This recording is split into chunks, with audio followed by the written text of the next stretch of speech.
Assalamualaikum warahmatullahi wabarakatuh. Perkenalkan, saya Kinanti Prameswari dengan NIM 062440111909. Di sini saya akan menjelaskan pemahaman dasar GIS, yaitu mata kuliah yang diampu oleh Ibu Dr. Insinyur Sri Reski Artini, Sarjana Teknik Master of Engineering. Hubungan geodesi dengan mata kuliah GIS yaitu geodesi mencakup kajian dan pengukuran yang lebih luas dan tidak hanya sekadar pemetaan dan penentuan posisi, tetapi meliputi penentuan bentuk dan dimensi bumi, baik pengukuran di bumi maupun dengan bantuan satelit. Penentuan posisi ini nantinya akan berupa peta, dan posisi di sini merupakan koordinat, baik itu berupa 2 dimensi maupun 3 dimensi. Pekerjaan geodetic surveying meliputi penentuan bentuk dan ukuran bumi, medan gravitasi, dan pembuatan jaringan kontrol pemetaan. Di pekerjaan ini dikembangkan ilmu astronomi dan penentuan posisi dengan satelit. Penentuan satelit atau penginderaan jauh maksudnya kita yang membuat objeknya atau membuat peta tanpa menyentuh tanahnya atau menyentuh objeknya. Kita bisa lihat dari jauh, tapi kita masih bisa membuat petanya atau memantau kondisi sebenarnya seperti apa. Jika tidak ada pekerjaan geodesi, tidak mungkin kita bisa melihat bentuk muka bumi, yang mana daratan dan yang mana lautan. Di sini ada istilah pembuatan jaringan kontrol pemetaan, yaitu membuat poligon, entah itu poligon terbuka atau tertutup, yang pernah kita pelajari di ilmu ukur tanah pada semester 1 dan semester 2. Bumi kita dipantau oleh beberapa satelit, yaitu satelit penentuan posisi, satelit gaya berat, dan satelit pemancar. Yang akan dibahas di sini adalah satelit penentuan posisi atau satelit GPS, yaitu Global Positioning System. Jadi, bumi kita dipantau oleh yang namanya GPS atau satelit penentuan posisi. Nah, satelit ini di bumi ada 24 yang mengorbit selama 24 jam tanpa berhenti. Di sini ada 6 orbit satelit, berarti satu orbitnya diduduki oleh 4 satelit. Ini merupakan contoh maskapai penerbangan.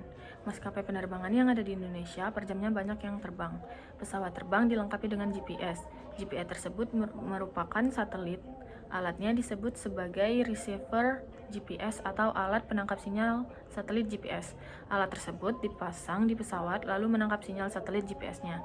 Jadi maskapai penerbangan di Indonesia terbang di jalur penerbangan masing-masing, yang dimana tidak memungkinkan dua pesawat melewati jalur yang sama. Ini merupakan contoh satelit dan contoh pembuatannya. Di sini pembuatan peta dengan wilayah cakupan yang cukup luas dilakukan dengan scanning, yaitu dilakukan di atas pesawat dengan sistem LiDAR. Saat kita berada di posisi kapal tersebut, kita bisa mengetahui di mana kita berada. Kita dapat mengetahui lokasi kapal tersebut dengan GPS. Cari sinyal GPS-nya sehingga menentukan ketelitian yang baik. Biasanya GPS handheld atau GPS navigasi yang terdapat pada handphone, tingkat ketelitiannya sebesar 3 meter. Jadi kita bisa tahu X, Y, dan Z-nya. Kita bisa masukkan ke Google Earth.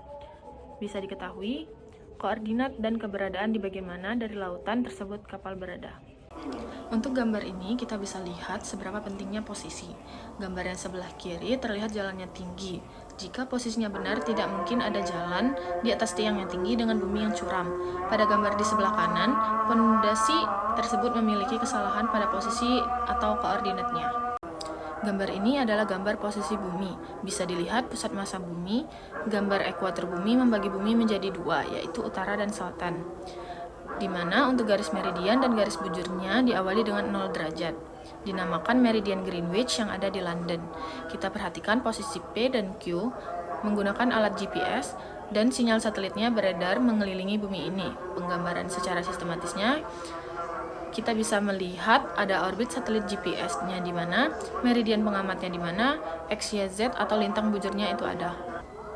Pekerjaan untuk membuat peta yaitu fotogrametri. Fotogrametri ini adalah pengukuran untuk membuat peta yang ada di bumi dengan wahana pesawat udara, baik berawak maupun tidak berawak. Pekerjaan ini dilakukan pada siang hari karena membutuhkan cahaya matahari untuk menerangi objek. Pengukuran ini menghasilkan foto udara di mana kameranya dipasang di pesawat kemudian mengcapture bumi.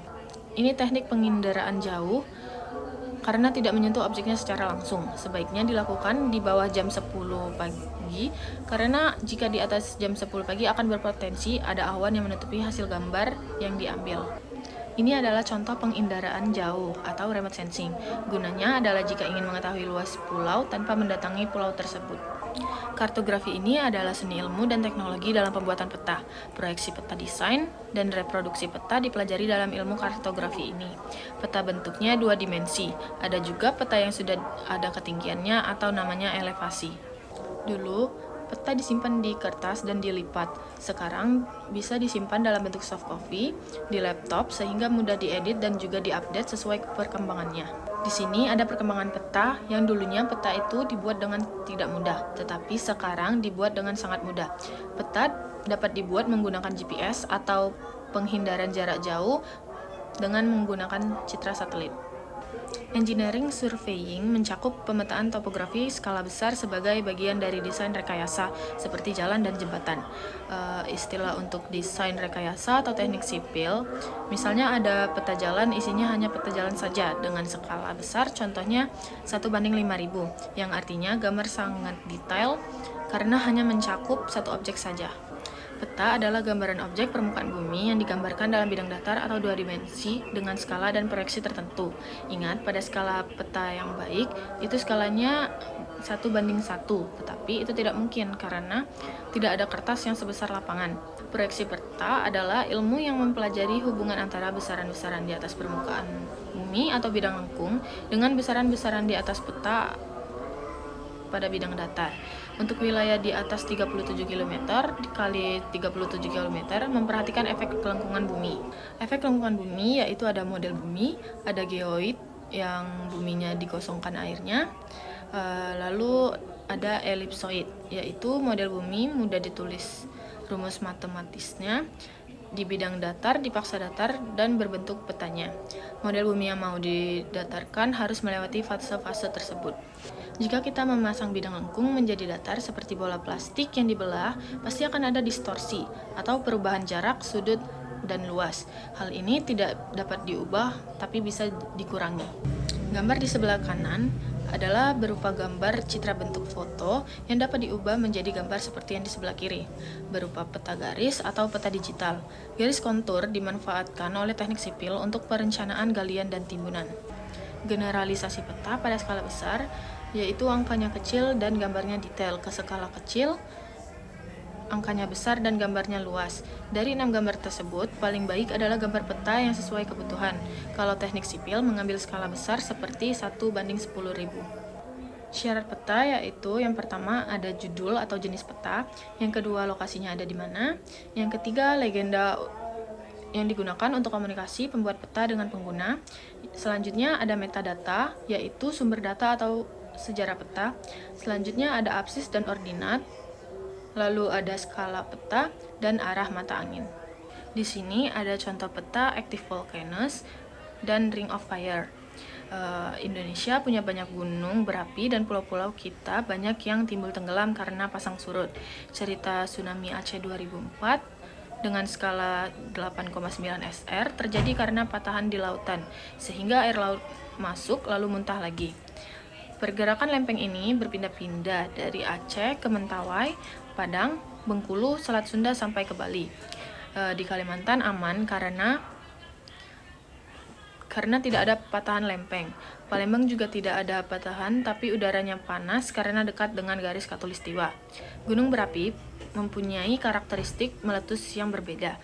Contohnya, Krakatau meletusnya ke atas dan debunya bisa sampai ke Amerika. Tetapi Merapi terjadi 4 tahun sekali dan mengeluarkan bola api merembes atau istilahnya wedus gembal. Baik, itu saja yang dapat saya jelaskan dari materi pemahaman dasar GIS. Akhir kata saya ucapkan wassalamualaikum warahmatullahi wabarakatuh.